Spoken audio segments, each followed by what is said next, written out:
Good. Welcome. Welcome to what is probably the 32nd or 33rd in our series of webinars about the history of the anti-war movement and its contribution to ending the war and its implications for today. I'm John McAuliff, the coordinator of the Vietnam Peace Commemoration Committee. I want to note before we start two things. One is the date today. This is April 4th.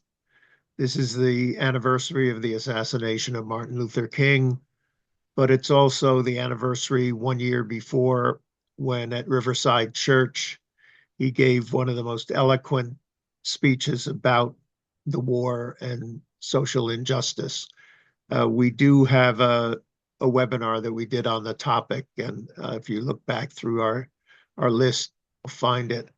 The other note I'd make is that our next webinar will be on April 30th, and it'll be done by participants in our delegation that's going to be in Vietnam for the 50th anniversary of, the way we see it, is the 50th anniversary of peace. The Vietnamese characterize it as the 50th anniversary of reunification, revealing difference of terminology. The mechanics, the chat is closed now. It will open when we get to discussion, so you'll be able to communicate. You can communicate with speakers now, but communicating with everybody you'll be able to do when I open it during the discussion. On the chat right now is the link to the bios of the speakers. The person who will be moderating this discussion is an old friend, Lien Tu Packard, who was a colleague at the American Friends Service Committee, was a key participant in the NARMIC program at AFSC, and was one of the people who really made an effort to have the anti-war movement understand Vietnam as Vietnam, not just as a television war. So, Tu, it's all yours. Thank you, John. I'm really very pleased to be, involved in this discussion. I think it is. I'm very excited about all the things that the panelists will be talking about. As you may know, on January 27th, 1973, representatives of North Vietnam, South Vietnam, the Provisional Revolutionary Government of South Vietnam, or the PRG, known to the West as the Viet Cong, and the United States met in Paris to sign the, quote, agreement on ending the war and restoring peace in Vietnam.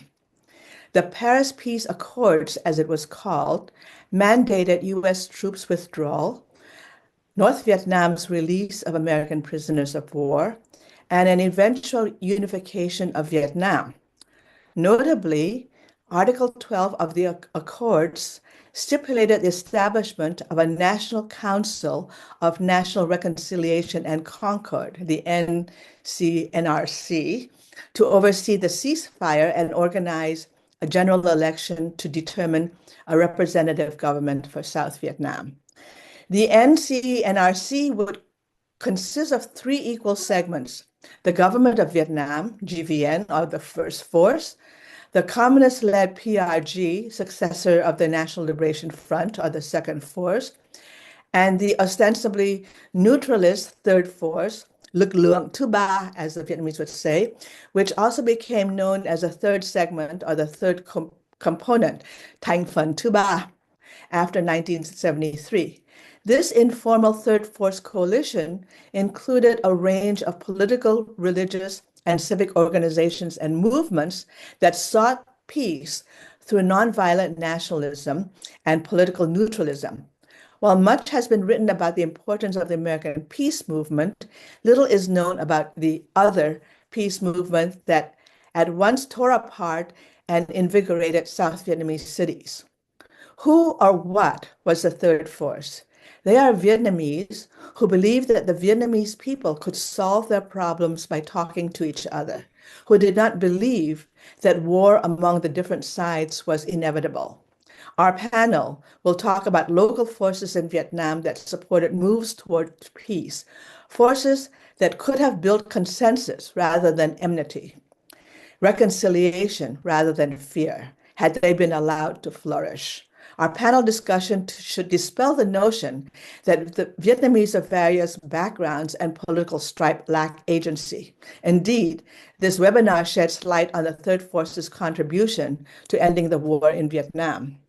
Dr. Sophie Quinn-Judge will discuss the early formation of proto-Third Force groups in the First Republic of Vietnam and the inter-republic years. Dr. Anh Tu Nguyen will give an interview of the Third Force opposition in the Second Republic between the 1968 Tet Offensive and the 1973 Paris Peace Accords. And Dr. Lien will offer a closer look at the progressive Catholics who constituted one of the most important and active blocs within the Third Force, especially in the last years of the war. Now, our panelists are not simply fine scholars in their own right. Each have personal ties to the Third Force, and they will touch on this aspect during the webinar. And I will leave the first part of our conversation. Each of the panelists will say something personal about themselves, so you have a sense of who they are and their relationship to the Third Force. And then the second part of the discussion will be that each panelist will present, and then the third part will be discussion of reconciliation. So let's start with Sophie.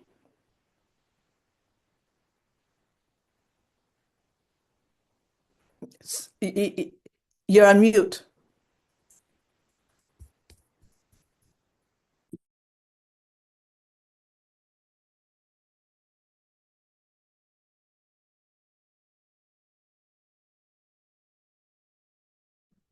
Yeah, okay.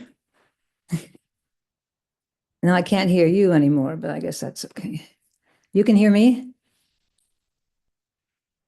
Okay. Yeah, it's been a long time since I thought about the Third Force until this spring when I was asked to take part in this webinar. And I'm very glad to have gone back over this information, as 50 years since the end of the war is a long time, but it's also an important time, and it's a commemoration of Martin Luther King's speech. So there are a lot of things we ought to be thinking about now in these days where there are other serious distractions, I might say. I first went to Vietnam as one of the Saigon representatives for the American Friends Service Committee, the Quakers, whom you probably all know. I went with my husband, Paul. We had been working in Paris for a couple of years before that, and we were living in Paris when the Paris Peace Agreement on ending the war was signed. So we had some feeling about what needed to happen in South Vietnam in order for there to be a successful peace. But when we got there in October of 1973, about the time that Spiro Agnew had resigned as vice president, there were no signs that we were getting any closer to reconciliation or even the formation of the Council of National Reconciliation and Concord as stipulated in the peace agreement. So we got to know members of the Third Force as part of our work for AFSC. We were there doing quite a bit of peace education work along with our liaising with the staff of the Quakers Physical Rehabilitation Center in Central Vietnam. We met Catholic priests, Buddhist nuns, lawyers, doctors, professors, many students, and became quite personally involved in what they were trying to do. And I guess I will say more later when we get into the 1970s about how various groups and personalities were organizing to bring about some sort of reconciliation and the beginnings, at least, of something that might be called a Council of Reconciliation and Concord. Do you want me to go on from there, or shall I hold off until the other two introduce themselves? Yeah, I think maybe we should have Anh Nguyen and then Lien introduce themselves, and then you can continue the discussion of the background, setting the Okay. stage. Okay. Thanks, Sophie. Hi everyone. Thank you, Kutu, for the introduction. I feel obviously very honored to be speaking alongside Sophie, Claire, and Do, all of whom I greatly respect and admire. My personal history with the force in South Vietnam is evidently much shorter than my fellow panelists. I first learned about the concept and also these historical actors from my late graduate advisor and mentor, Ngô Văn Long, who many of you know. In 2013, I gave up law school to come up to Maine to study with Thầy Long as part of my personal quest, you can call it, to understand my country's past, which of course contains my past. I had grown up in Vietnam in the 90s and the early 2000s with an almost torturous experience of polarization, both on the political level and the personal level. I was taught by different sources that there were only two Vietnamese sides during the war, right? One good and one evil. But I was never quite convinced that that was all there was to it. So when Long and I discussed the topic of my master thesis research at the U Maine, it soon became apparent to me that there was indeed a third force who played an important role in the conflict, and that theirs was the perspective that I'd want to explore further. So I then began to take on the subject for both my master thesis and my doctoral dissertation. So over the course of nearly 10 years, I was able to read about as well as speak with former third force activists. Not as many of them as I would have liked to have done, but I was able to talk with them about what I had always wanted to know growing up, right? And so I'm now in the process of turning my dissertation on the third force into a book. So I'm very appreciative of the opportunity to be here today.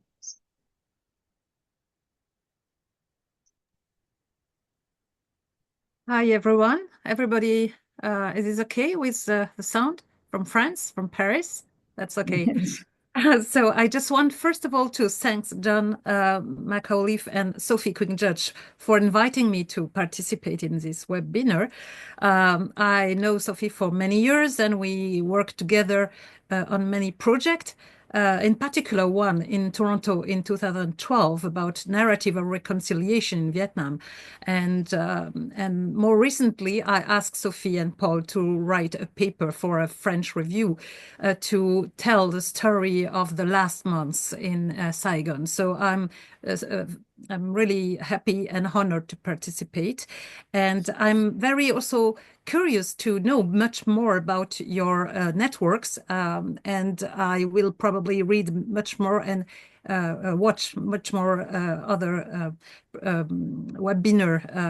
And I think it's I would say just to begin that we have the tragic feeling to go back to the worst period of history at the moment, and it seems to me very important to share about the experience of peace activists during the Vietnam War, to see the present and the future. So I was just wanted to begin with that. So I'm Claire Tran, and I'm associate professor at Paris Cité University, which is the former Jussieu, and I'm teaching history of Southeast Asia. A part of my work is on history of Catholicism, and I published some papers about the Catholic activism in the Third Force. And my link with the Third Force is my father, Trần Văn Thuan. He's a Catholic intellectual. He was professor of philosophy in Huế from 1960 to 1965. Is from the north, from Phat Diem, and he had the opportunity to study in the early 50s in the University of Louvain in Belgium with a group of students as Lê Trinh Trung and Nguyen Van Trung and Nguyen Thi Nguyen. Nguyen Thi Nguyen was in the US, but they were in the same group. And so he went back to Vietnam in 1960 to join his family, which moved from the north to the south. And he was engaged in the newspaper Sông Đào with his friend till 1965. At that date, he went back to Belgium. And I have to say that I'm born in Belgium, not in Vietnam. And we lived some years, 8 years in Kinshasa, in Zaire, where my father was teaching. And there were some Vietnamese at that time also teaching in Zaire. And then I arrived in France when I was 8 years old. So thanks to my father, I heard about the story of this movement, and in history I wanted to know more about. And thanks to him, when I came back I went back for the first time in Vietnam in 1989. I had the opportunity to meet many people who were actors in this issue. So that's it.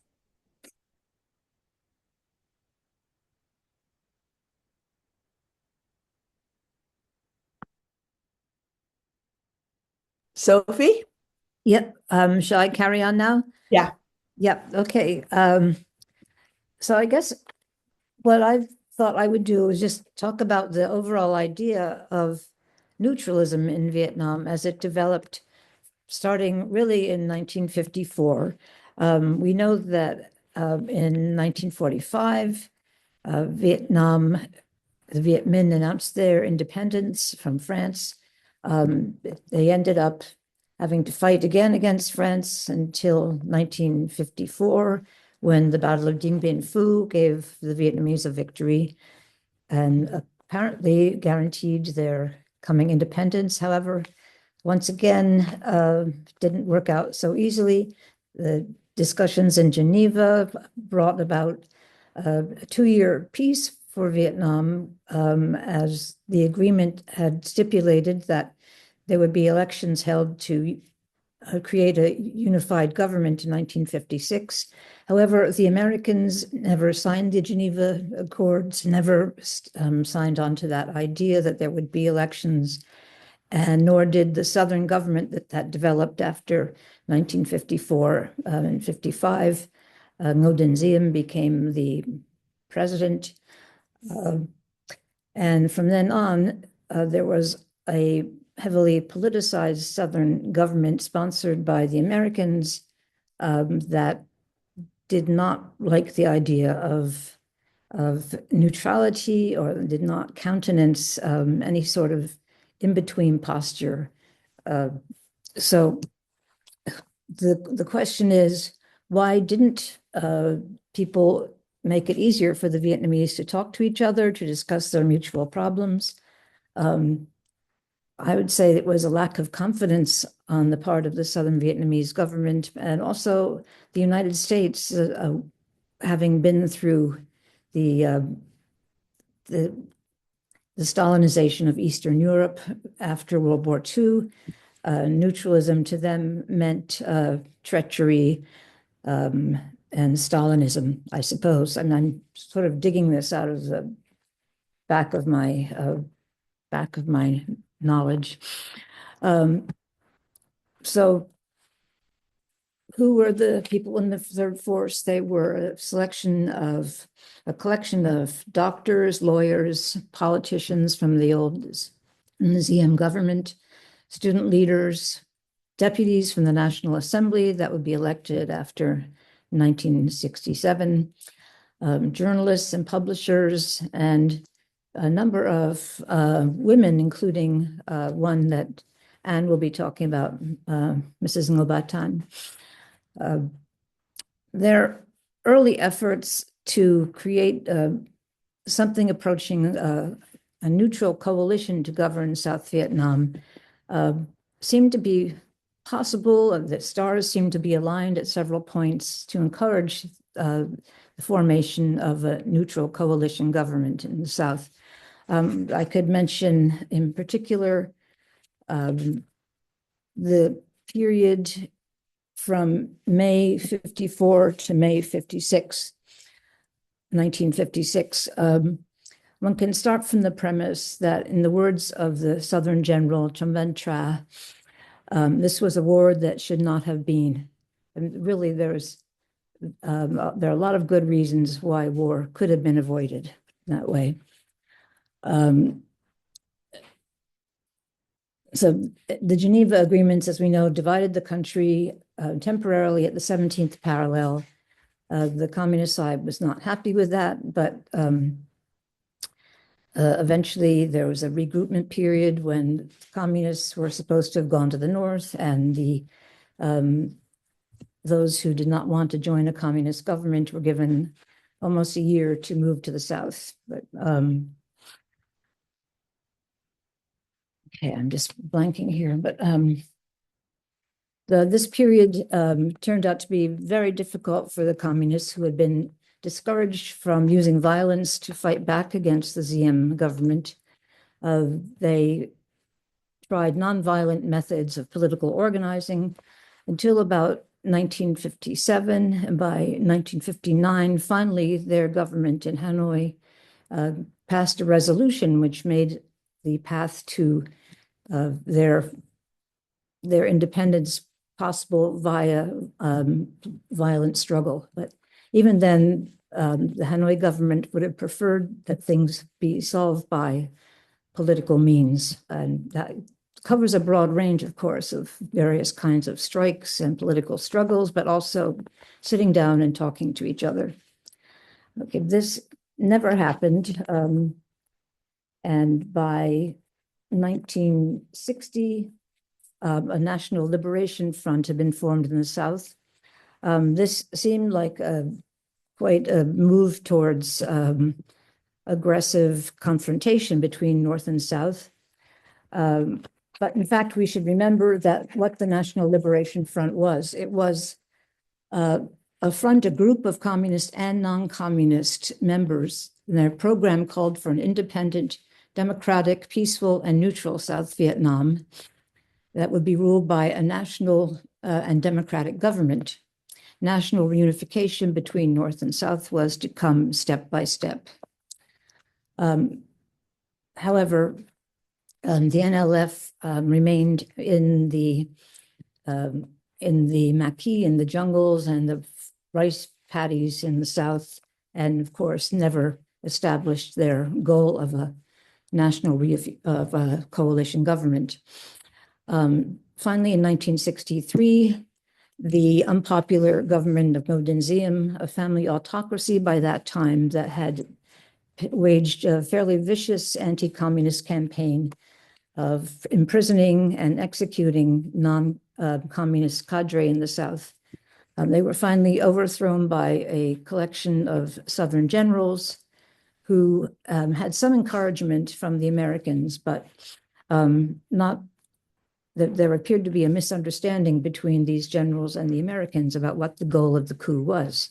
The Americans thought that they would be encouraging a stronger fight back against the communists, whereas General Minh and his colleagues were hoping that they could establish a political path to peace, or at least to make the struggle between the two sides political rather than military. So the US had helped support this coup, but were shocked when the two Ngo brothers, Ngo Dinh Diem and Ngo Dinh Nhu, were executed. And they were surprised by the fact that General Minh was trying to do something different than they had expected. He was not interested in starting a stronger anti-communist campaign. In fact, he said in different documents that he wanted to create a more polite government that was closer to the people, that had basically that canceled out the violent language of the past, and one that would change the relationship between the two sides. He, in fact, canceled the program of strategic hamlets, which the Ngo Dinh Diem government had been relying on to control the communists by herding them into militarily controlled hamlets. He refused to give the green light to the bombing of North Vietnam, for example. So it's not surprising that he was overthrown at the end of January 1964. So that was one period when there was a strong hope that neutralism, at least political methods, might have been relied on rather than military ones to settle the conflict between two parties in South Vietnam.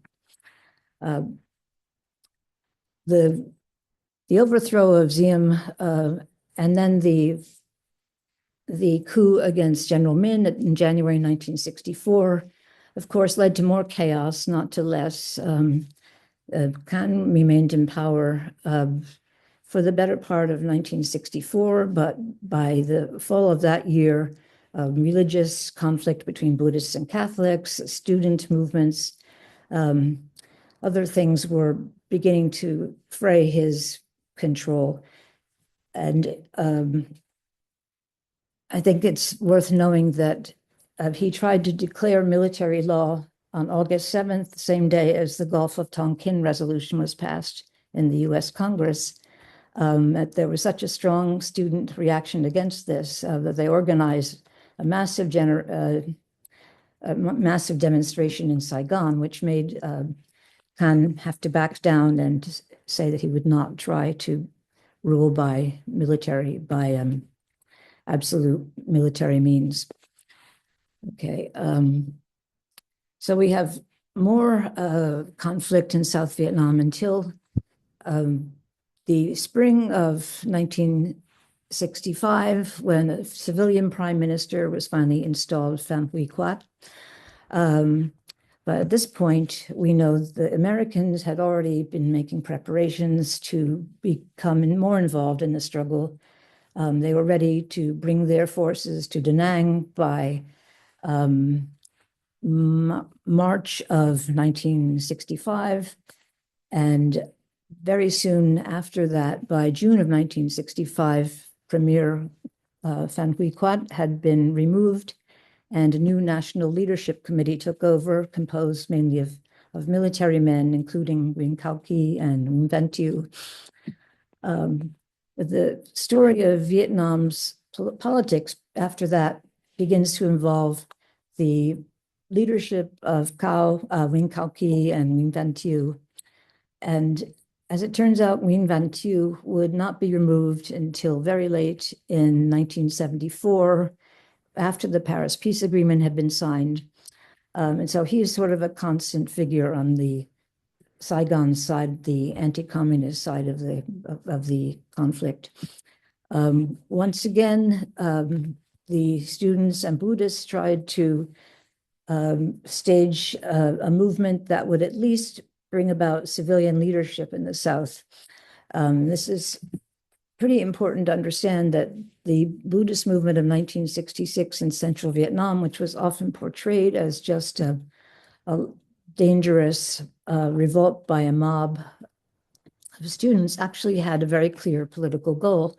And that goal was to convene elections for a civilian leadership. The Buddhist movement was ended finally when Marines from the South came and basically took over Da Nang and eventually moved into Hue as well. Many young people and even ARVN military officers who had supported that movement were arrested after that. But the election for a constituent assembly happened, and eventually at the end of 1967, there was an election for the presidency. And the hope at that time was that this would be an election to provide a civilian, credible leadership for the South. Once again, it was a disappointment because the Thieu Ky slate that was given approval to organize the elections managed to eliminate from the running the two most popular candidates, basically, one of whom was overtly a peace candidate. That was O Trung Tan, who had been the Commissioner for Economy and Finance in Key's cabinet until 1966. He explicitly wanted to run as a peace candidate to end the war, but he was kicked off the ballot by whatever machinations Thieu and Key managed to use. They also prevented General Dinh Van Minh from running, who at the time was in exile in Bangkok.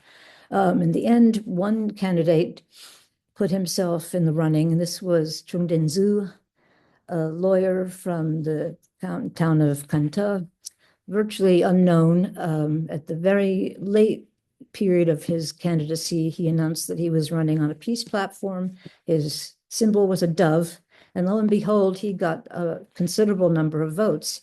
He got 17% of the vote to 35% for Thieu Key. And this was admittedly with a fair degree of ballot stuffing on the part of the Thieu Key military establishment, as well as changing of election results according to some very credible witnesses. So the idea that the peace idea was unpopular in the South is really unjustified. I mean, there was considerable desire to end the war. And as I put it, I'm going to stop here and pass on to Anne so she can talk about the Third Force after the Tet Offensive. But if you imagine yourself as a South Vietnamese in those years, knowing that Vietnam was being set up to become the hotspot in the Third World Cold War, when no battles took place in the countries of the main combatants, the Soviet Union or the US, and all the tensions were played out in distant countries in Africa or Asia. And so this was a war that many South Vietnamese knew was being imposed on them, and it wasn't going to be to their benefit. And that's where I'll stop now. Okay, I guess I'll follow after Sophie.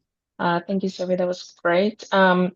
For my 10 minutes portion of the program, I will give an overview of the Third Force during the Second Republic of Vietnam. Of course, that was a period lasting from 1967 to the end of the war in April 1975. But I will only stop at the Paris Peace Accords in 1973 to let Claire then take over. But this latter stage of the war, especially from 1968 to 1969 onwards, was one in which the so-called other peace movement, right, the peace movement in South Vietnam played a particularly important role. If you're one of those people that follow the Vietnamese or the historiography of the Vietnam War, you notice that in recent years, one of the trendy interpretation of the war was that Hanoi, so North Vietnam, was very much responsible for winning the war, right, and delivering peace.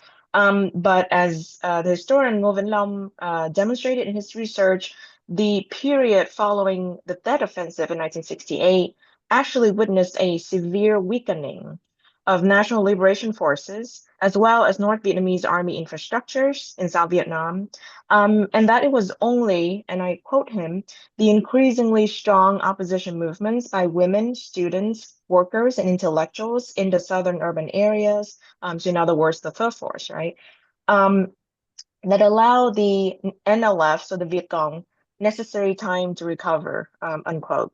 Of course, this doesn't mean that the Third Force was orchestrated, right, or manipulated by the other side, by North Vietnam and the National Liberation Front, although there was, of course, communist infiltration into the movements. But that the Third Force, in responding to the intensification of the war, and especially to the implementation of Vietnamization in 1969, occupy the Saigon government's attention and very much damage President Nguyễn Văn Thieu's, the president of the Second Republic of Vietnam's, credibility, both within and outside South Vietnam, in consequential ways. So for the interest of time, I will just give a very brief overview of, first of all, who the Third Force was in this period. Secondly, the strategies that they used to express their opposition, and And then finally, the role of Vietnamization in fanning the urban opposition.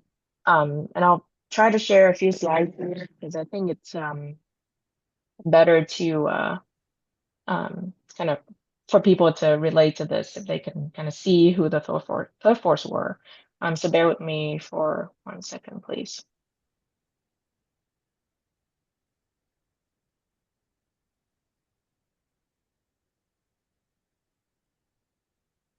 Okay. I do this for my classes, and of course, I always stumble every time. Still. Okay.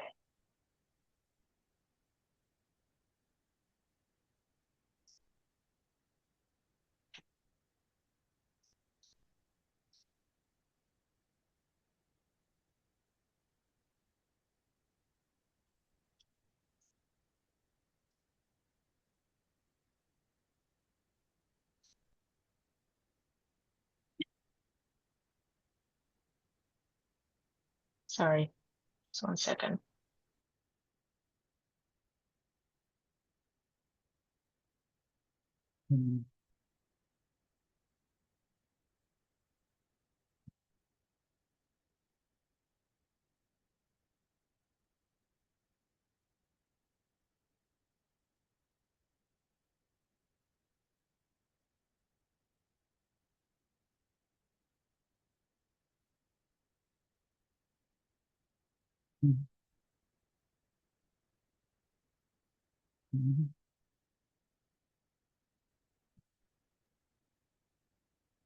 We seem to have lost on as she was trying to bring up her slides.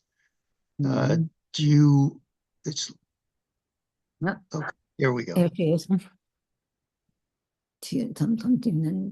Okay, so sorry. Can you see the screen I'm sharing? Yes. Okay, great. So the third force in the Second Republic of Vietnam can be understood as a loosely connected, informal coalition of urban actors that subscribe to primarily nonviolent nationalism and political neutralism. Neutralism here, of course, doesn't mean these actors were neutral, right, on whether the war was just or not, or that they were apolitical, but meant simply that they both condemn what they perceived to be American imperialism and rejected communist doctrine, and the idea that it was in the Vietnamese people's best interest to unify the country under a one-party government. The slogan on this banner on the left here means essentially that President Thieu should resign so that democracy can avoid collapse. Kind of the essence of what they were asking for. The third force in this later stage of the war encompassed a wide range of intellectuals, activists, and religious leaders whose ideologies scattered across South Vietnam's political spectrum, very much like what Sophie described before in the earlier period. I do want to note that the third force or the third segment was distinguishable from those referred to as the quote unquote loyalist oppositionists by the Saigon press, such as Professor Nguyễn Ngọc Huy of the Nationalist Democratic Forces. Like the third force, loyalist oppositionists were those who opposed the Thieu administration and rejected communist doctrine. But unlike the third force, they did not oppose the wars necessarily. Right? Of course, I'm sure they wanted peace, but they were not out there advocating for the immediate end to the war, and they were much less sympathetic to the National Liberation Front and the idea of a coalition government. So within the third force, examples of the more conservative and moderate elements included General Yin Vang Min, whom Sophie mentioned before. He's also referred to as Big Min, right? He can be seen here. He was the one that led the US-sponsored coup against President Diem in 1963. And Senator Trần Văn Đom, who was close friends of Min, was also another important, I guess not important, but prominent example of the moderate elements within the third force. A third example that I did not include here was the student leader, Dang Dang Bai. The most vocal and I would say the most effective members of the third force, of course, were those considered radicals or militants by President Thieu and by the CIA. And a few examples among them are the Ấn Quang Buddhists, the famous leaders of whom included the then venerables Thích Quang here, Thích Thiện Minh, and Thích Thiện Hoa. Thích Quang was the most famous and prominent leader of the Buddhist uprisings in the 1960s that Sophie mentioned. Thiện Hoa was the head of the Ấn Quang Institute for the Propagation of the Dharma. This was the secular or political arm of the Unified Buddhist Church. The women's movement for the right to live, or phụ nữ, phong trào phụ nữ đòi quyền sống in Vietnamese, was another example of the radical element or progressive element of the third force. It was led by Phạm Thị Thanh Vân, more famously known as Madame Ngo Ba Thanh. Madame Thanh was a very impressive lawyer and law professor who got her JD degree from Columbia University and 2 PhDs in law from the University of Paris and the University of Barcelona. In 1970, she founded the Women's Right to Live as a coalition of 17 religious, social, and professional women's organizations in South Vietnam, all of whom aimed to end the war in the interest of women and children. The Women's Right to Live works closely with American women's peace groups, such as the Women's Strike for Peace and the Women's International League for Peace and Freedom. In this photo, you can see Mrs. Thanh and Kay Camp, who was the president of the U.S. branch of the Women's International League for Peace and Freedom, at the signing of the U.S.-Vietnam Women Joint Peace Declaration at Madame Than's house in Saigon in 1971. So these were kind of women's efforts to try to get about peace. And of course, I can talk more about these movements later on. Another famous example of the militant third force was the president of the Saigon Student Union, Tổng hội Sinh viên Sài Gòn, from 1969 to 1972, Mr. Huỳnh Tấn Mẩm, seen here in this photo. And also the students who supported him, right? Under Mum's leadership, it waged some of the largest demonstrations against the government and often marched to support worker strikes and wounded and disabled veterans. Of course, there were a lot of labor strikes that occur during the Second Republic. And even though they didn't necessarily wanted to end the war, right, they were striking for better working conditions. So a lot of these workers were employed by American companies, American firms like RMK, and they certainly contributed to destabilizing the South Vietnamese government in different ways. Progressive Catholics such as the Redemptorist priest Father Trân Tín and Professor Nguyễn Ngọc Lan were also prominent figures of the third force that you will learn more about in the next talk. The fifth group that were considered militant by U.S. officials and by President Thieu included members of the opposition society bloc Khối Xã Hội in the National Assembly, such as the lower house deputies Ngô Công Đức, seen here in this photo. He was also the nephew of the Archbishop of Saigon, Hồ Ngọc Nhuận, Lý Quý Chung, and Kiều Mộng Thu, seen here in this photo. The lower house, of course, was the equivalent of Congress, not Congress, of the House of Representatives in South Vietnam.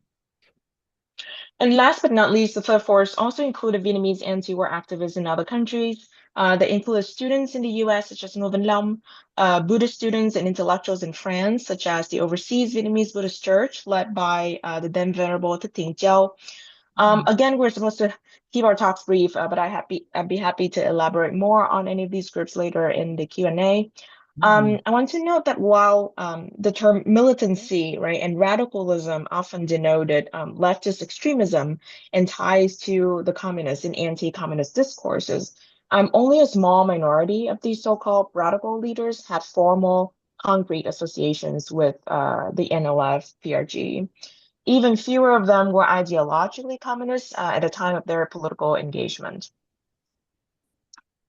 So when examining these group strategies, I contend that they conducted their opposition through waging what the Italian Marxist scholar Antonio Gramsci calls the war of maneuver and the war of position.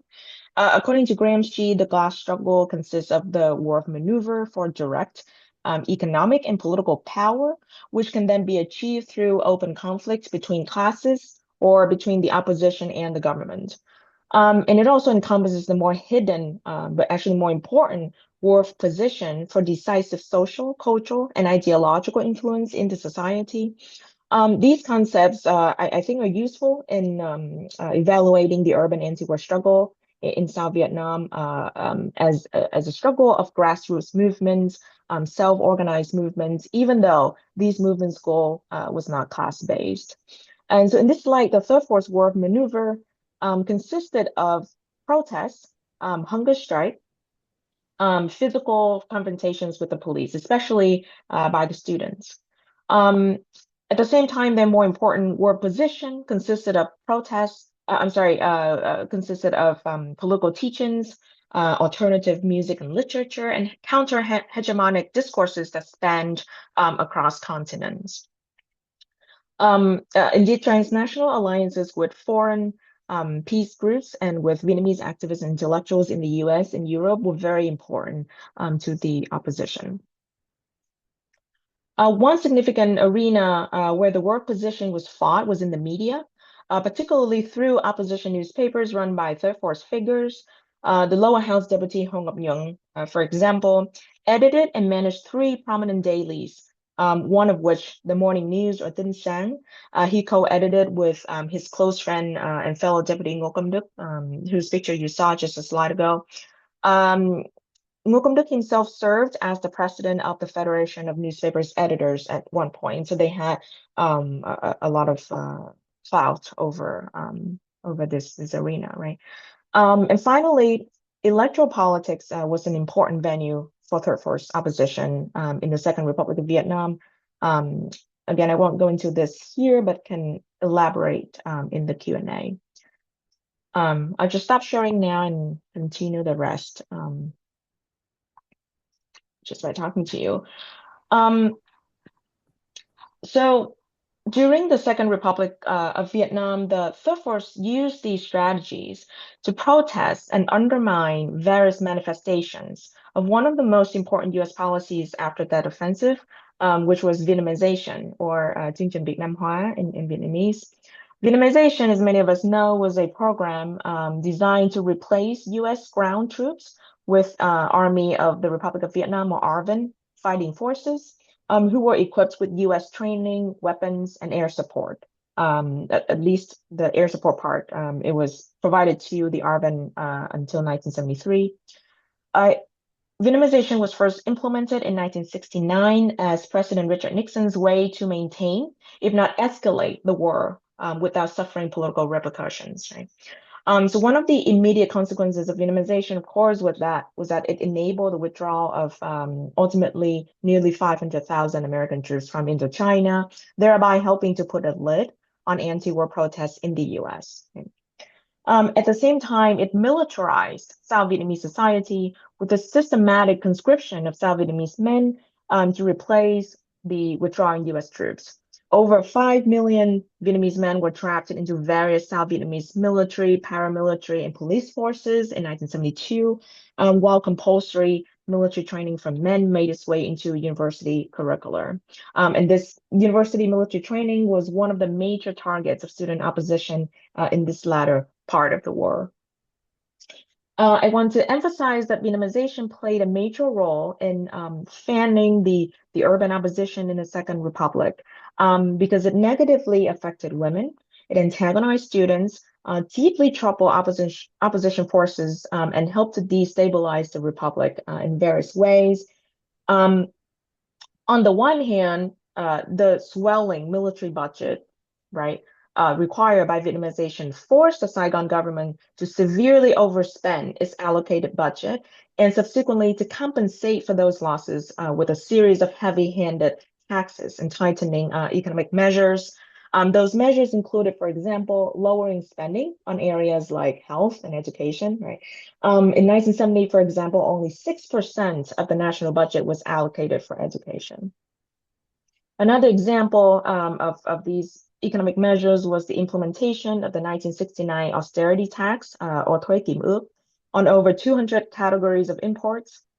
Sounds familiar? That immediately raised the prices of nearly 500 products by anywhere from 80% to 400%. While all of this was going on, of course, you have food prices also skyrocketing due to growing inflation and labor shortages in the countryside, as most able-bodied men in the country had already either left to join the NLF, right, or had been conscripted into the army under Vietnamization by 1970. Needless to say, this put a lot of the burden to attend to farming work and to work in general to women and the elderly. So these economic adjustments and realities in turn antagonized, right, and propelled an already struggling population toward opposition. So that's one way the Vietnamization really ignited and caused urban opposition to further escalate. On the other hand, Vietnamization could not have been sustained without increasing pacification efforts to neutralize dissent and resistance to the program. This acceleration of pacification, infamously known through the CIA-advised Operation Phoenix, right, or Chiến dịch Phùng Hoàng, not only require additional funding and resources that the state did not have, but its actual implementation also further drove a wedge between the government and its citizens.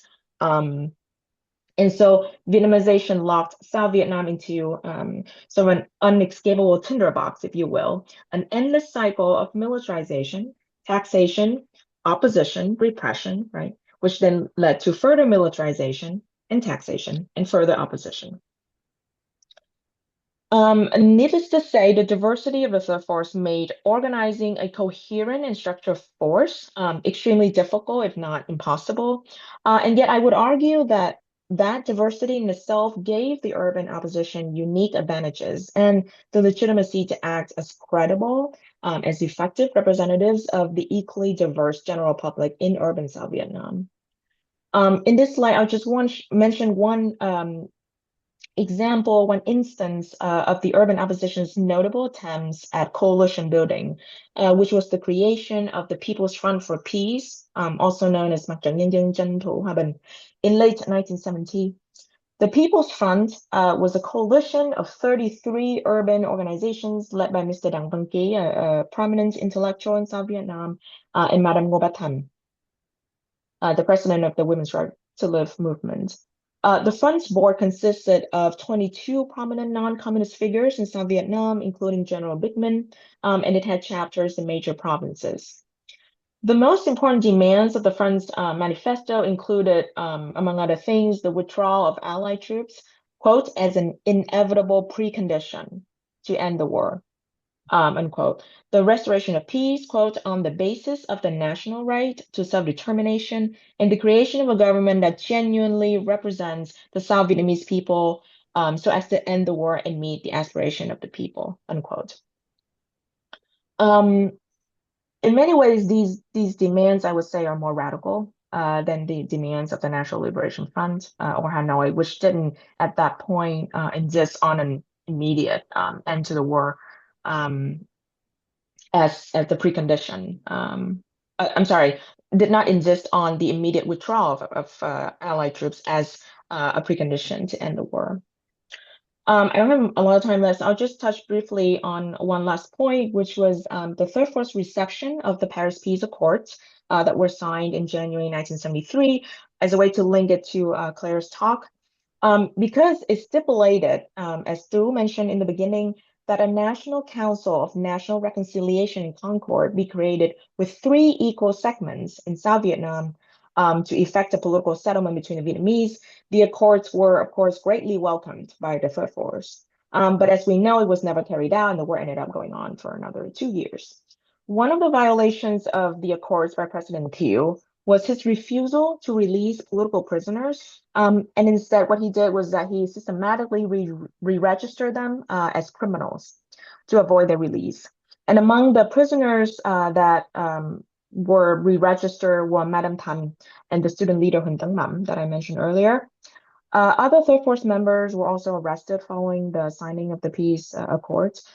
And so in that context, it was unsurprising that from 1973 to April 1975, the point at which the war ended, much of the Third Force efforts were focused on demanding the implementation of Paris Accords, including the releases of political prisoners.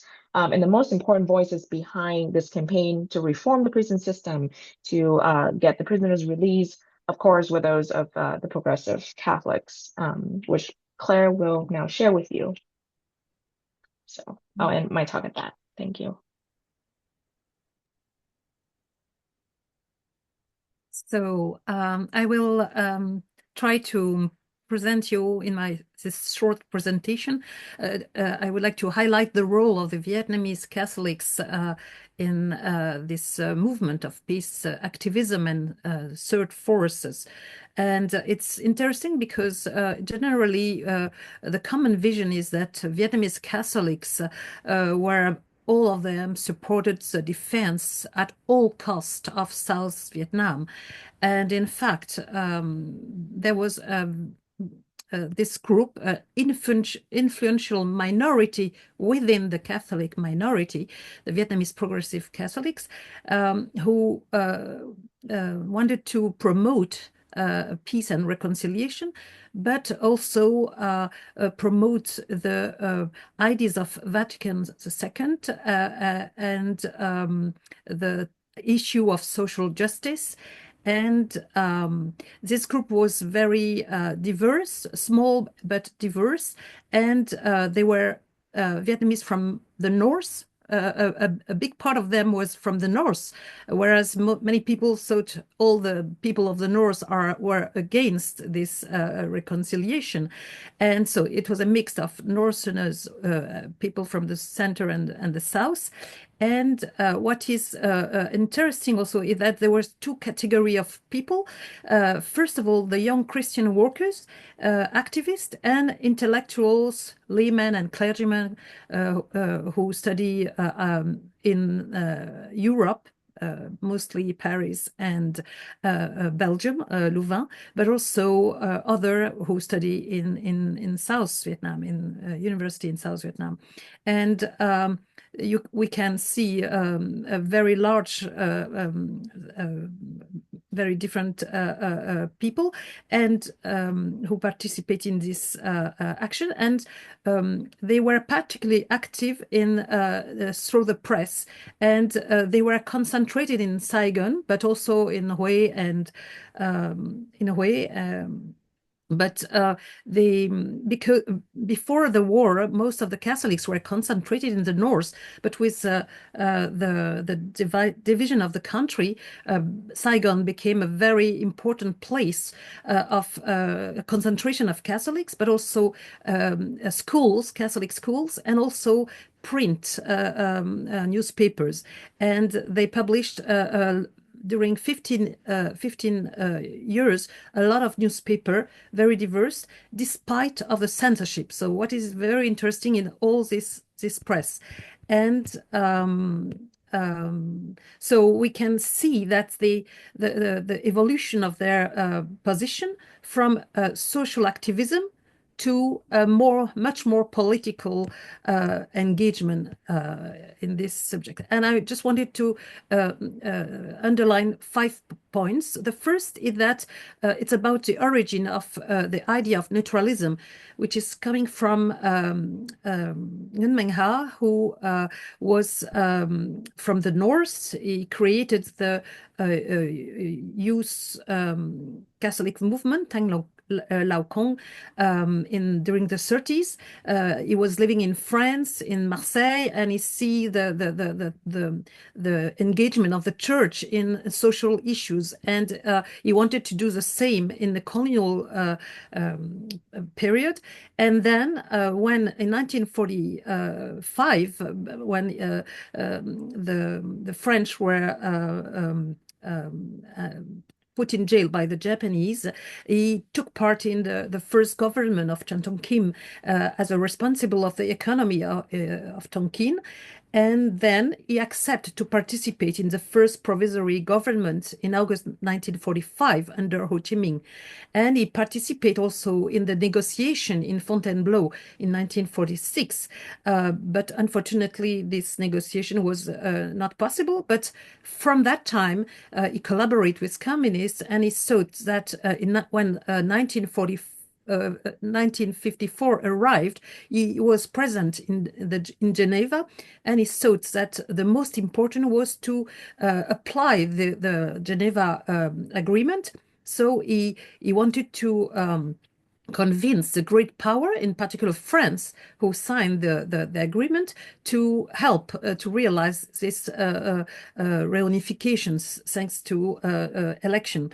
But so he tried in writing a newspaper. He wanted to publish in Saigon, but it was forbidden for him to stay in Saigon because of Diem. He knew him very well. He met him in Paris before Diem came back to Saigon. And in his newspaper, La Tribune, he published this newspaper from Phnom Penh, because Sihanouk was claimed to be neutralist, and he tried really to convince the great power to support this election, but he failed. And many young students and from Paris and Louvain follow this idea. And so the second point is the importance of Vatican Council the second. And the idea was that it was a great change comparing with the previous period when the Vatican and the 12 condemned the Catholics to collaborate with communists. During that time, during the Vatican II, they after the death of Nguyen Diem and the American war escalation, we can see that the policy of the Vatican was much open with the Ostpolitik. The idea was to discuss, to be present also in the communist country, and to be able to talk with this communist power. And the discourse of Paul VI before in front of the UN in 1965 was very important, because he called for peace and for negotiation. And then, so it was very also important, the engagement of the Vatican II for the social justice. And it was a common, it was an important topic to discuss if we, in the perspective of discussion with the North, to speak also about the problem of poverty and about this economic issue. And so but the most important was the possibility for the Catholic to discuss with other religions, in particular the Buddhist, after the terrible Buddhist crisis in 1963, but also the possibility to discuss with atheists. The Vatican created the Secretariat for Dialogue with non-believers, and it was very important. And so the third point was the Tet Offensive in 1968, and so there was a lot of newspaper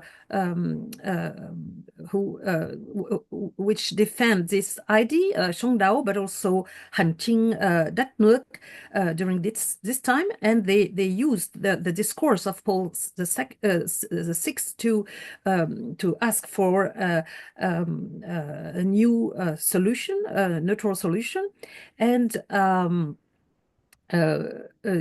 when the Tet Offensive arrived, the idea was really, the priority was not only the social issues but how to stop the horrors of the war that was devastating the Vietnamese people of both sides, and how to stop the power of American army because they could indefinitely continue to finance this war. So the option was negotiation. And because the Americans were discussing with the Chinese and with North Vietnam after the Tet Offensive, why not? Why the the Vietnamese cannot do the same. So it was we can see that the Catholics were much more active in political issue, not only the newspaper, but peace movement.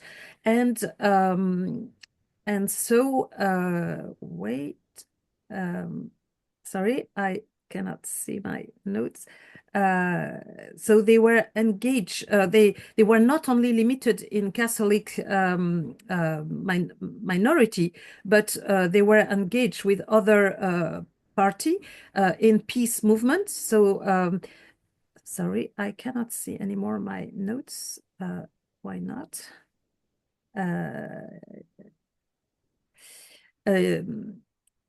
Sorry.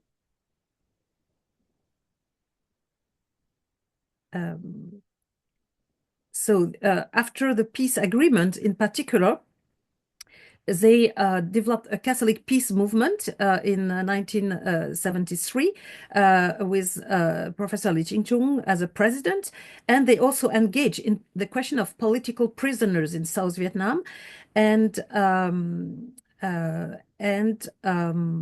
there was a big demonstration in 1971, a demonstration in front of the Archbishopric of Saigon, when more than 100 Catholic priests, intellectuals, and students burned their voter ID cards. And so there were also Vietnamese priests who were arrested. And I wanted just to mention an important text of Professor Lien, who published a text, The Basis for National Reconciliation in Vietnam.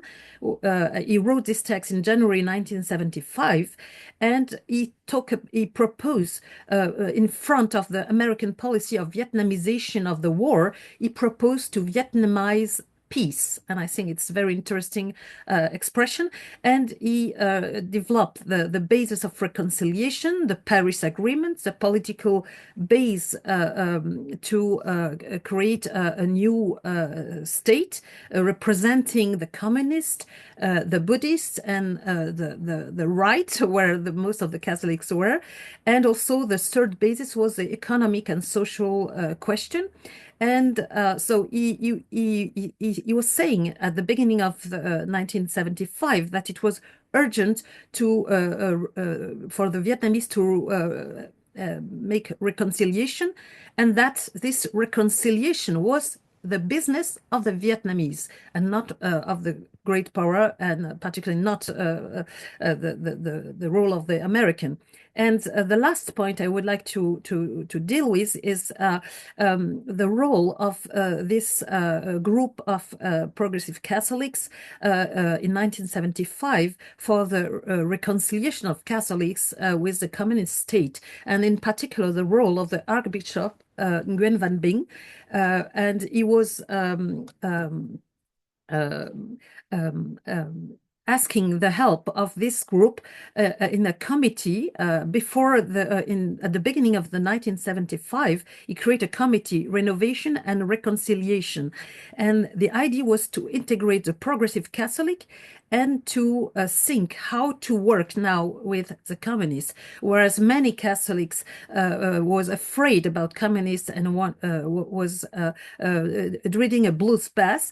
At the opposite, the Archbishop was decided to give all the schools to the communist government and say, now it's time for peace, and it's time to rebuild the country. And I would say that for Nguyen Van Binh, it was very important to preserve the interests of the church and to show the goodwill of the church to rebuild and to take that the Catholics take part in the rebuilding of the country. And so he used the Committee for Solidarity of Patriotic Vietnamese Catholics, which were created by the communists, but he decided he thought that it could be a good instrument to collaborate with the communists in putting this Catholic progressive in this institution. And thanks to that, they succeeded in the fact that the Catholic Church was not separated from the Vatican.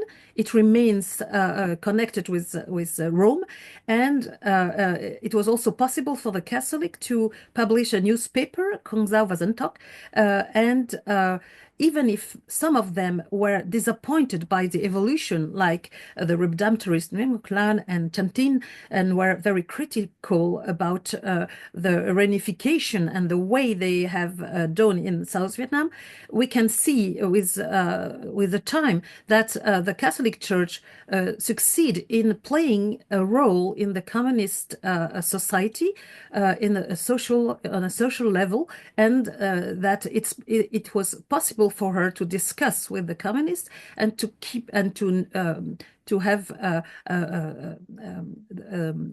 to nominate the archbishop and to engage into social issues. So I'm finished. Mm-hmm. Thank you.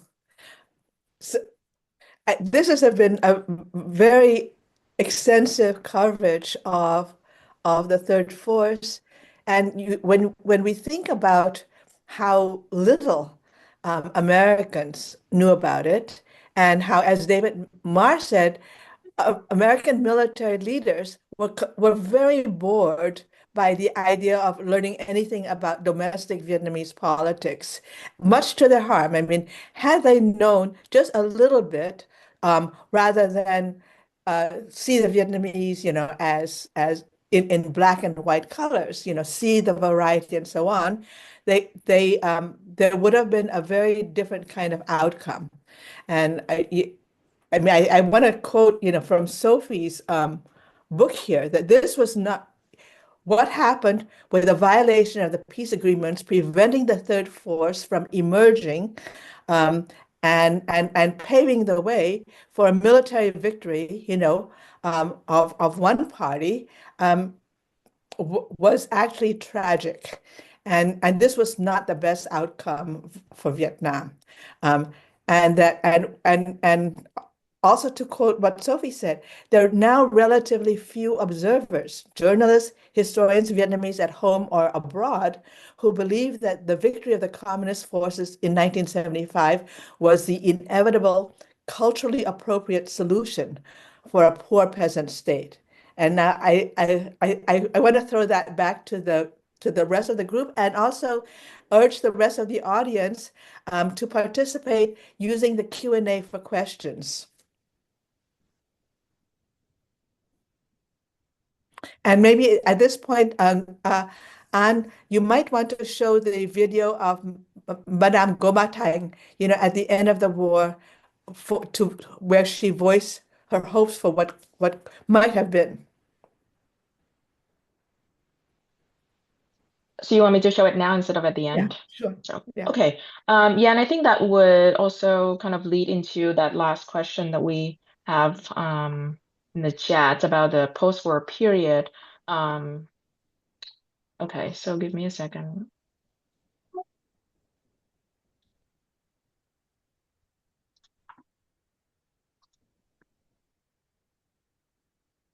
So this was a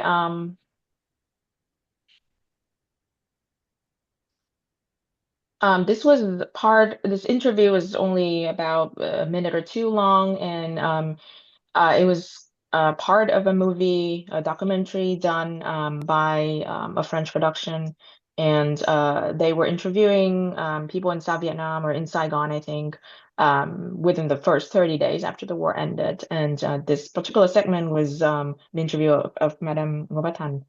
I put the subtitles, English subtitles on. Hopefully it works. So, oh, hang on.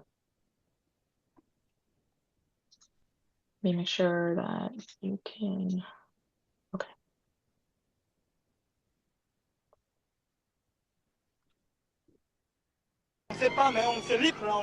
Can everyone see and hear the video? Yeah. Okay. Je suis content maintenant. Vous n'avez pas peur du communisme? Oh, je peux rien. Je suis vivre dans mon pays. Je dois accepter ça. Madame Gobatan, personnalité bien connue de la troisième force, exprime l'espoir d'une démocratie socialiste originale pour le Sud-Vietnam. Elle représente sans aucun doute, confusément, l'opinion de la majorité de ses concitoyens. La victoire de la Révolution, dans ce sens, non pas tellement d'un choix, d'une option entre nord ou sud, entre deux options éventuelles, mais plutôt la synthèse de deux extrêmes dont nous, troisième force, devrions être en mesure, ou tout au moins c'est là notre rôle, de réaliser cette synthèse, en excluant ce qu'il y a de mauvais et en prenant ce qu'il y a de bon de part et d'autre pour en faire cette synthèse dans l'intérêt supérieur de la nation. Et je conçois justement dans ce sens que le gouvernement futur, dans la mesure où il veut être... non, dans la mesure où il veut réussir, doit représenter, ne doit pas être un gouvernement d'une faction, d'un parti, d'une idéologie, mais le gouvernement de toute la nation vietnamienne. Et c'est là le grand test. Est-ce que les leaders éventuels futurs sont en mesure de représenter non pas le Parti communiste, le Parti socialiste, les bouddhistes, les catholiques, mais le peuple vietnamien dans son entier? Dans quelle mesure le peuple se sentira représenté, défendu par les gouvernants? Là, pour moi, c'est là le problème.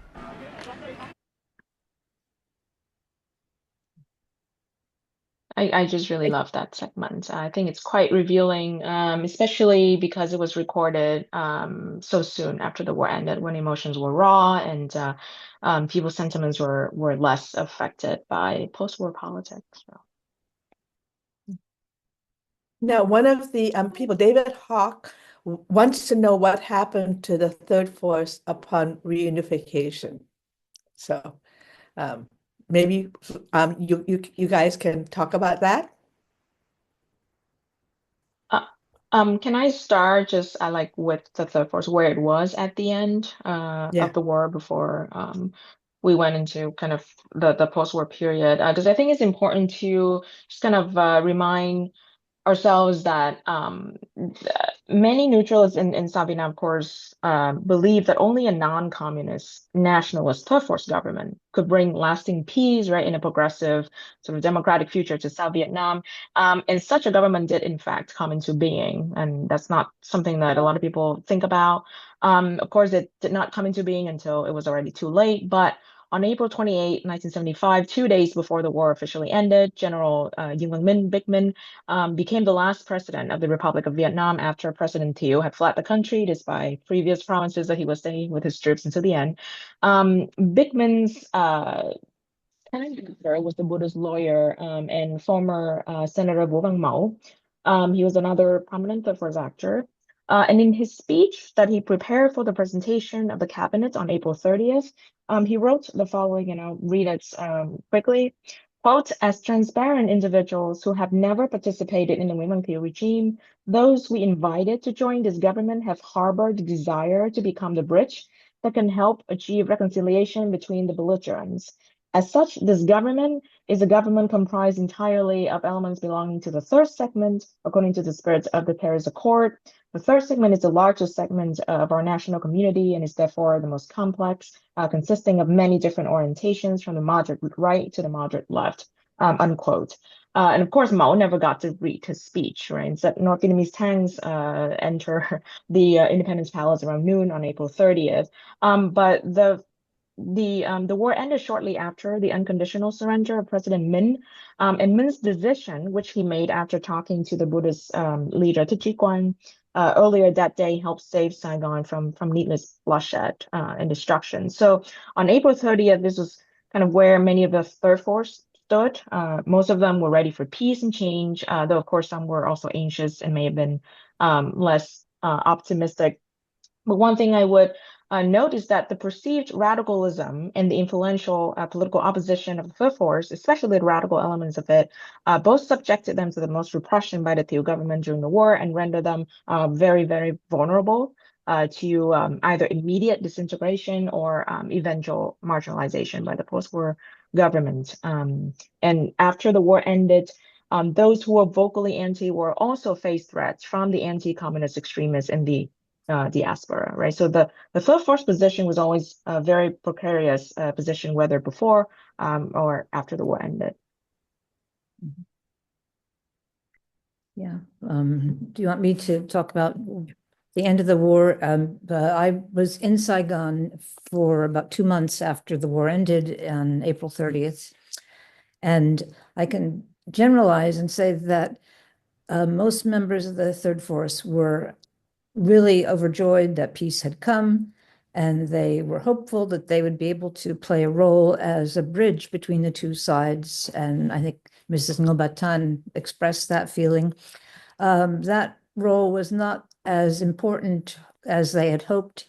They were, in some cases, funneled into the Fatherland Front, where they could play a sort of role as cheerleaders for particular policies. It wasn't a position where one could be active in influencing decision makings in Hanoi.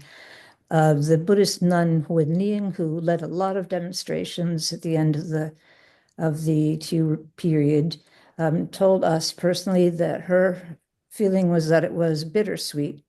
Chua chua ngok ngok was how she put it, meaning that they were made to know that they would not be taking a leading role in society, but the party was grateful for what they had done, and they could continue to carry out social work.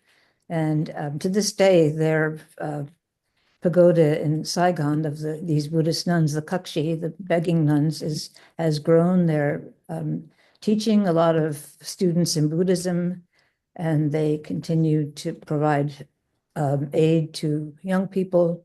So they have a role in society, but it's as servants of the people, you might say. Other people like the opposition bloc of deputies, Ngo Kong Duk, Ho Ngọc Nhuong, and Lee Quy Chung, those people were given a special privileged sort of re-education of, I think, 1 week with the brother of Lê Đức Thọ, Mai Chi Thọ. And it was a sort of a seminar, they said, where they discussed different ideas, and they found that fairly stimulating. They were pleased. And for a while, the newspaper of Ngo Kong Duk was able to be published in Tin Sang. I mean, it restarted publication after the end of the war and went on for about 2 years, I think. I can't remember when exactly it was closed down, but they closed it down when the government insisted that they accept a government advisor to work on their staff, and they weren't ready to accept that kind of limitation of their views. But Ngo Kam Duk, as Tu knows, continued to play a role in the economy, and you might want to say something about that too. There were some bad experiences for Third Force people. One of General Min's advisors was imprisoned for a while because he got involved in a timber company that was exporting timber from Laos to South Vietnam. And they may have had somebody tattle on them. They got confused with some sort of anti-war organization in the South, but eventually their reputations were cleared and he was released. But as everyone said, there was never any apology for his unnecessary, undeserved imprisonment. Father Chung Tin and his sidekick, Father Nguyen Ngọc Lan, had some problems. They were put under house arrest in, about 5 years after the war ended, I think. I'm hazy on the dates now, and I can't even remember what their sin had been, but they were treated pretty roughly at that point. Father Lan got knocked off his motorbike by someone who was following him. And after that, he had a brain injury that he never recovered from, really. So they're very mixed stories. Probably things would have been worse if the Third Force had not been there, though, I'm sure of that. And when the period of reform started, of course, they in some cases played a significant role. And I think Tu should explain more about what Ngo Kam Duk was able to do in the economy. Well, yes. I mean, So they were allowed to play an economic role, but not a political role. And Duke actually became a very successful, maker of pottery and things like that. Um, and and and in his last years, I mean, he was so economically successful that he had the resources, and he wanted to build a school for young people. Um, but he was very careful about that, because the government was very suspicious of the third force. They want, I mean, when you're the victor in that kind of very clear way in 1975, you're not forced to compromise. And I think that when we are looking at the counterfactuals, and when you all are talking about the different times in which there could have been a path to peace, what is so clear is that when you let one side have complete victory, a lot of paths are closed that would have created a much better future for the Vietnamese. And the third force people, I think, have felt very constrained. Had they been allowed to have a more prominent role as called for in the peace accords, Vietnam, I mean, they brought a lot of things to the table that the Vietnamese Communist side didn't know about. The Vietnamese Communist side had no experience with, say, capitalism. They didn't even understand interest rates, or anything like that. And so, like when the Communist side decided to open them, move into market economy, they had no clue what it was, what it involved even. And the third force could have played a role in that, and played a role in curbing a lot of the corruption, that happened. But I that's but I would like, yeah, Lien, can you say something more? I would like to say two things. First of all, concerning the after the war, for sure the communists were the winners. So it was very difficult for even if the third force was not didn't lose, but in fact they were disappointed. Not only the third force, but also some communists. For example, Southerners, communists from the South. They really hope after 1975 to be able to change anything, and they were almost, as a communist, disappointed. So it's a reality. But the second, I wanted to say that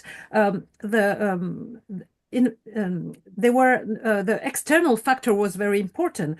The reason of the victory of the North was that the American didn't want any more to continue the fight, and they wanted to reconcile it with the Chinese, and because of that, yes, it's a reality, and so the South couldn't continue the war without the strong support of the Americans, and in fact, the Americans still already decided not to support the war, so the Vietnamese has to deal with this situation. And also the context after 1975 was also very difficult because of the Cambodia and because of the Chinese war on the border. So during 10 years, it was the Vietnam was completely isolated, and the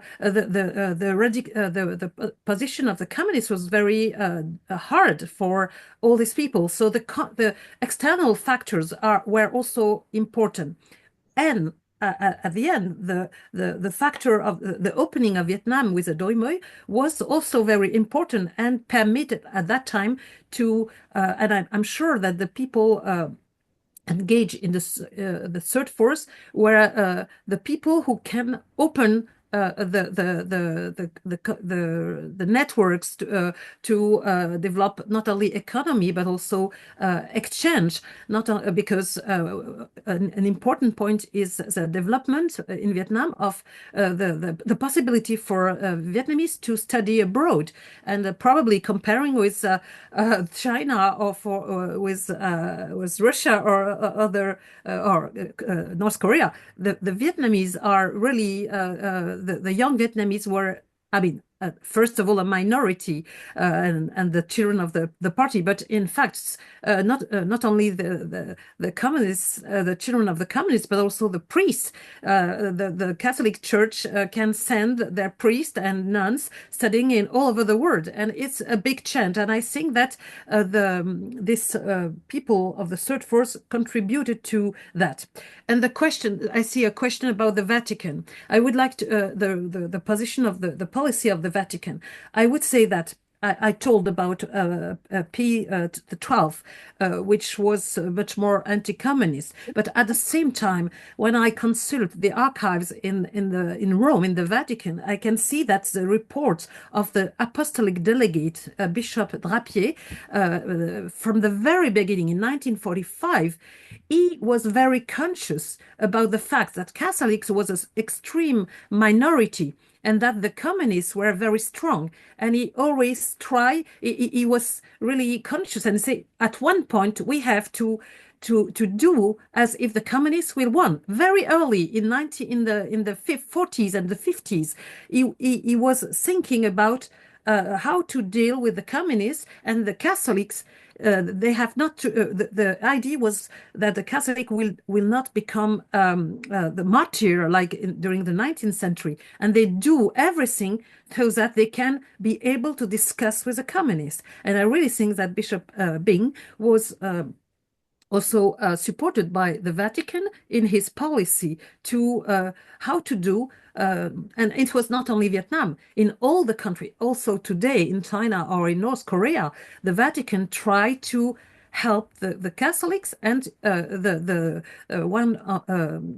what is important is to never cut the dialogue with the authority, and it's a policy of the Vatican. So I think that and I will just finish with 1949 when Bishop Echegaray, the representative of the Pope, came to Vietnam. I was in Vietnam at that time. It was really very impressive when this representative of the Vatican was received by the Communist Party, and I can see that today Vietnam is the communist country among which most of the prime minister and president, there is so many of them who went to Rome for the discussion. So I think that it's a contribution during all this time to maintain the dialogue, and it permits to the Catholics to have the nomination of bishop, whereas in China it's much more difficult. Yeah, thank you.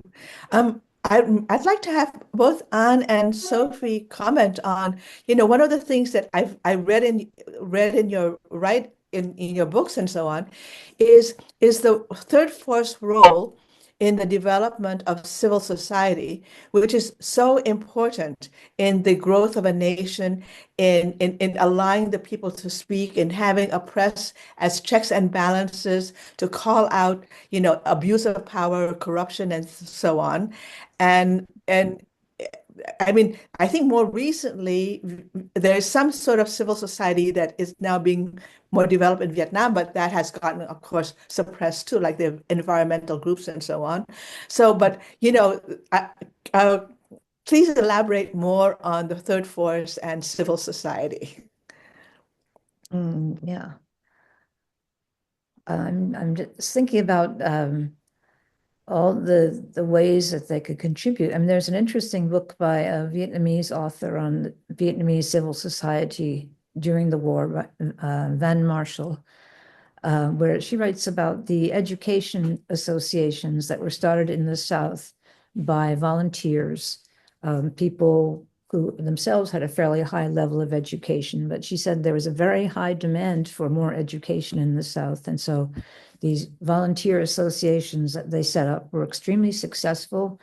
And the Asia Foundation eventually came in to help support them, and unfortunately took a lot of the credit for what had been done, but it was actually Vietnamese civil society that got that off the ground. And so there are aspects like that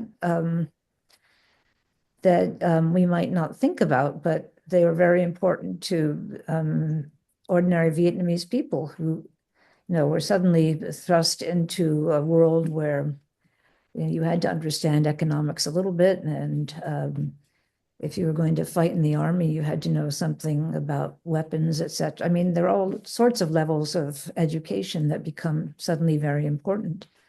And that was one thing that Vietnamese civil society took on its own shoulders. The other, of course, is social work, that there were a few Catholic social workers who were well known in the South, and one of them in particular kept going after the war and eventually made the field of social work respectable again under the new communist government. There was a time when they thought that, well, why do we need social work when we have a communist government to look after people? But that was a sort of self-satisfied delusion, I think. So I guess it's Nguyen Thi Van, yeah, who was one of the pioneers of South Vietnamese social work, who continued to be influential after the war ended. Examples. Yeah, I would echo all of that. Mm-hmm. And one of the interesting reasons for me in studying the force was that it's very it's full of hope for me. It shows sort of the political diversity of South Vietnamese society, and it's one of the rare instances where we get to really look at what opposition politics looked like in modern Vietnamese history. When I interview Ho Ngọc Nhuận in 2019, I remember he would always, keep saying about how the press was, in his mind, the fourth branch of democratic government. And as I mentioned, and Claire and Sophie too, all of the a number of prominent third force figures had their own major daily newspapers, like the Catholics had Đối Diện, Ngô Công Đức and Ho Ngọc Nhuận had between themselves three major dailies. And so these newspapers would then supply very timely updates and important information to Vietnamese groups in the US and Europe. And these groups themselves had their own findings, as you know, through NARMIC and Ngô Văn Long's Thời Báo Gà, that all these became very much valuable sources and evidence for critics of President Nixon, both in the U.S. Congress and in the U.S. peace movement. So, of course, having a vibrant civil society in any country, I think, is very important. I don't know if I would have time to answer one of the questions that was asked about the Buddhist self-immolations, or quickly. Okay, I will try to do so. So the question, I think everyone can see it, right? I don't have to read it again. But the issue of self-immolations obviously were very important in the beginning, in the sense that it had the shocking effects, right, that grabbed international attention. Most notable were, of course, the cases of Thuy Nguyen in 1963, and then Nhất Chi Mai in 1967, where she immolated herself in front of a statue of Guan Yin, the Buddhist, the Buddha, and the Bodhisattva, I guess, and the Virgin Mary. To kind of also call for religious reconciliation in South Vietnam. But self-immolation was never a full-on strategy of the Buddhists.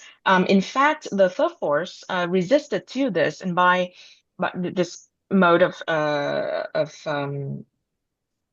protests. And by 1970, both the Unified Buddhist Church and the Saigon Student Union called on people to stop, either stop self-immolating or stop volunteering to do so.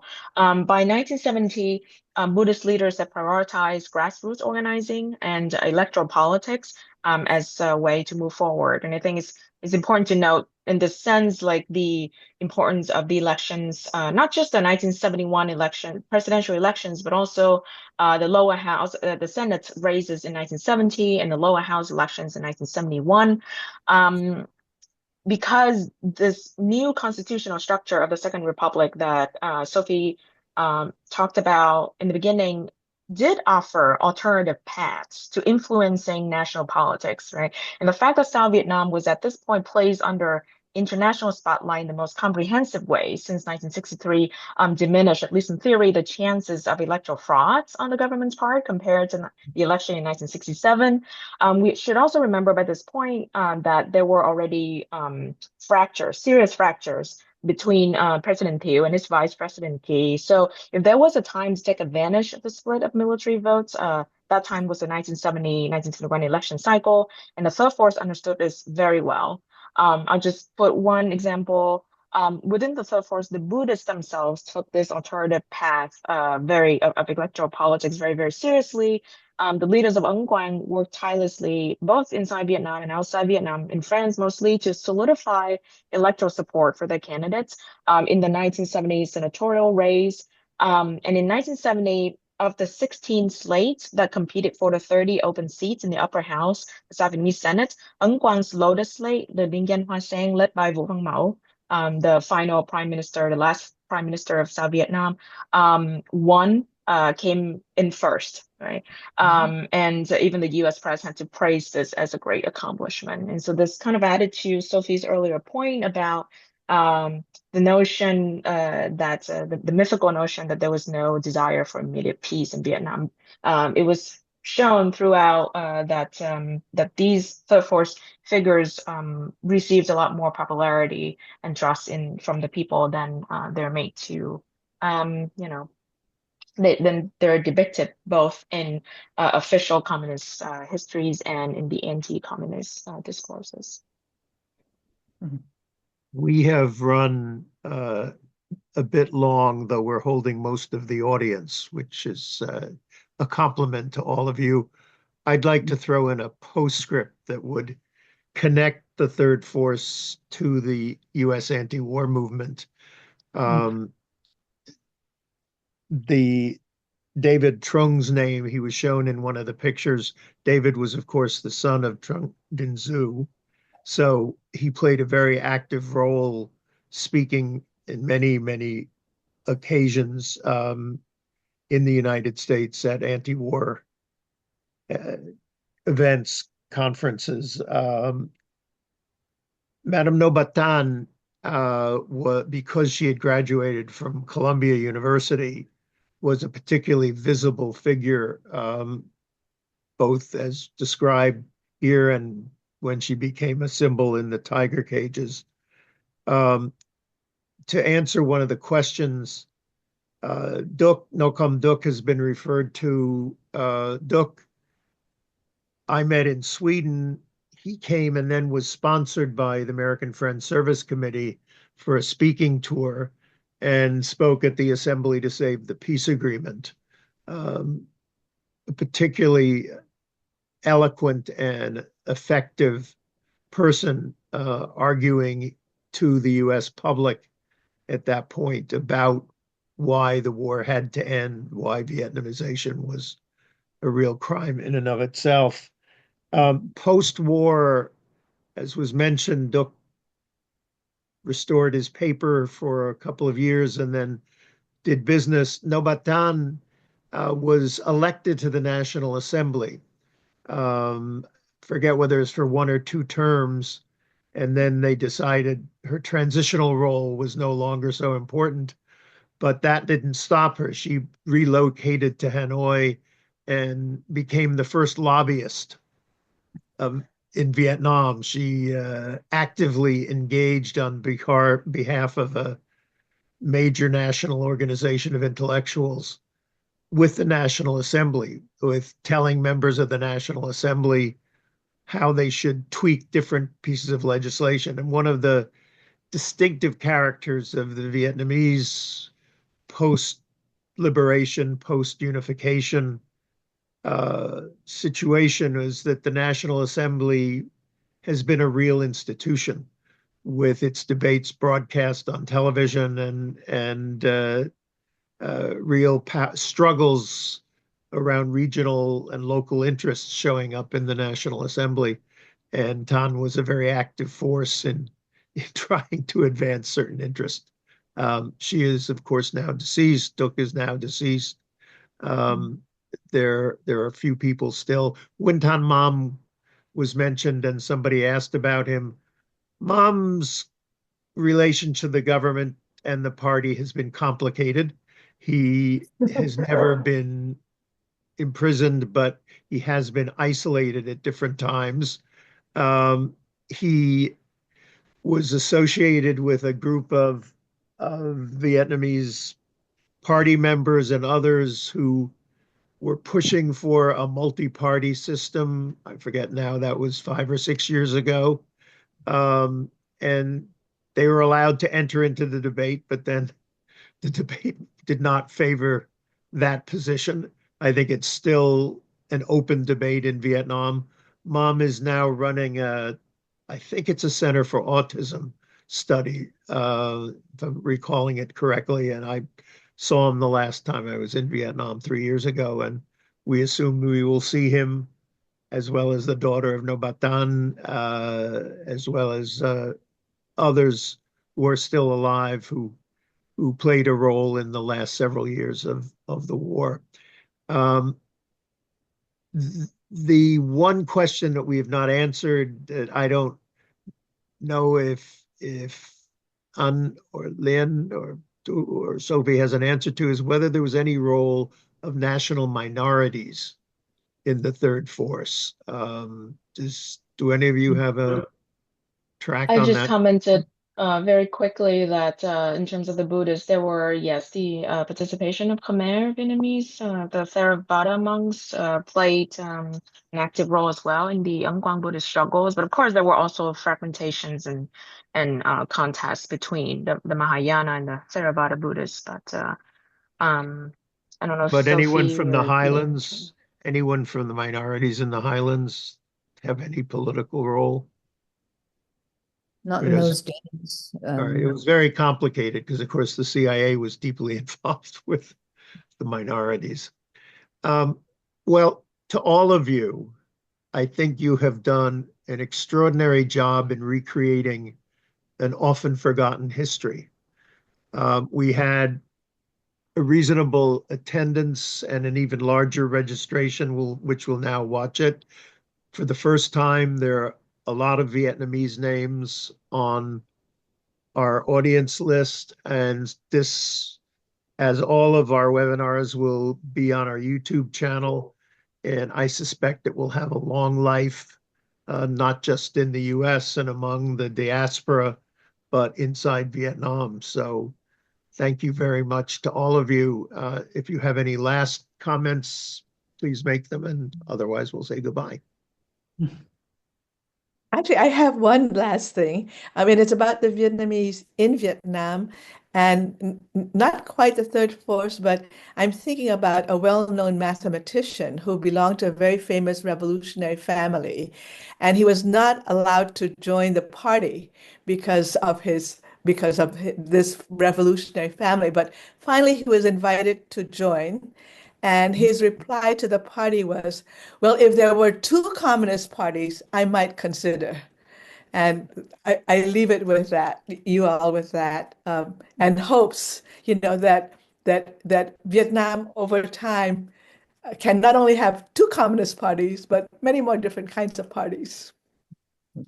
Yeah, I think that what Mrs. Tan said in that interview is very I'm very much empathize with that. Somebody who grew up after the war ended. I mean, I read all of these newspapers, articles before 1975, and I could hardly imagine that this happened in my city, because that was just not the way we were brought up, to be really politically engaged. But I think in the long run, I hope that whoever has the power to decide what Vietnam society look like, maybe nobody should have the complete authority to do that, but that those in power could kind of see the benefits of that openness, and the important question of reconciliation, not just between the US and the Vietnamese government, although that is now under threat as well, but the reconciliation among Vietnamese of all colors. I think that will be very important, because it's quite sad, to go into the Orange County and have to worry about, what I say about certain things, and also in Vietnam, same things. So, yeah, I think I hope I hope that the story of the third force would be inspiring and hopeful enough to encourage for more efforts toward real reconciliation. And thank you for including me in this program. I really enjoy this. Lien, someone asked your father's name, who may have known him when he was a professor. Do you want to repeat it, or do you want to quickly send it on? I wrote him, the name okay. is Van Tuan, Okay, great. but I answer. Yeah. So say it again. Tan Van Tuan. Tuan Van Tuan. Okay. Thank you very much. Thank you. Final. Bye. And thank you to all of you, to Yeah. Anne and John and Sophie for sure. Thank you. Yeah. It was a pleasure. And thank everybody for joining this discussion. Yeah, thank you. Stay in touch and feel free to email us, I guess, if you have additional questions. There's a lot more to say. Yes, I think Vietnam is a evolving situation, and like every other country, it has positive and negative moments in history, and we certainly now one has to mention at this time that Vietnam was one of the hardest hit countries in President Trump's ostensible reciprocity, which is a fictional reciprocity. It has nothing to do with the duties, any import duties that Vietnam or any other country in the world has. It has to do with some made-up calculation based on trade balances.